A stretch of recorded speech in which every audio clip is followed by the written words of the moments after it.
Okay, so we said setup-wise, we're behind the ball nicely, which is good, okay? The issue we had, we're moving off the golf ball. Okay, now, part of the issue in terms of moving off the golf ball, because your backswing length was just so much quicker than it needed to be, you almost got thrown off the golf ball, okay? Now, these two swings, okay, are basically synced together as best we can. So, if that's there, that club has just gone back. It's just going back there, and this one now is just going back there, okay? Back to the golf ball there. Okay, so we just play these now in sort of times 1/8 of the speed, okay?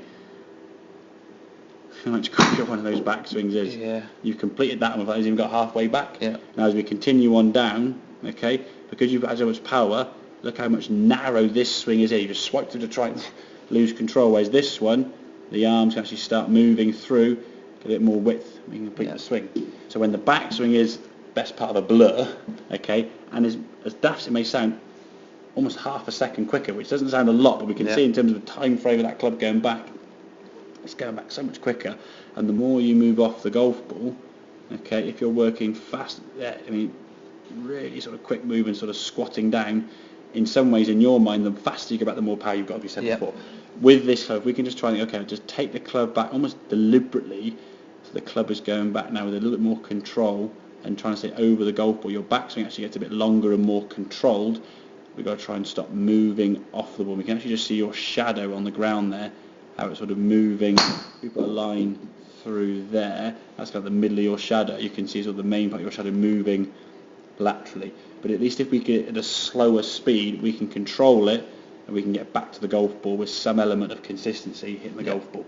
If we go back and we're losing balance, by going back so quick, we've lost that control and we're on the back foot so much. I mean, when you come back down, because you're almost trying to stabilise the swing, you lost control. So you, in this case, as you come back down, you sort of just swipe it, just come back and completely swipe at the top of the golf ball. So making sure we can stay more over the ball on the way back. And as we said, when you try and stop someone from moving too far back, they then don't move through the ball, because in their head they're thinking, right, I've got to try and just stay here. And there's no real movement onto that left side there. So when you finish the swing, that foot would then be up on its toe, as we saw a bit more with the irons last time. Yeah.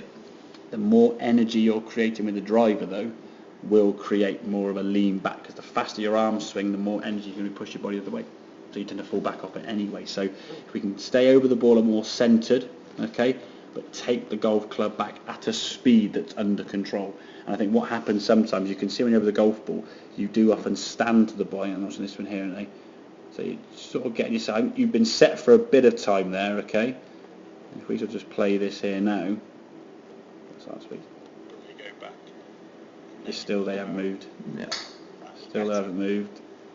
Hasn't moved. Yeah. So in that 9+ seconds, overthinking it. Exactly. Yeah. You're thinking that things, you're probably getting tighter with the grip. Okay. Yeah.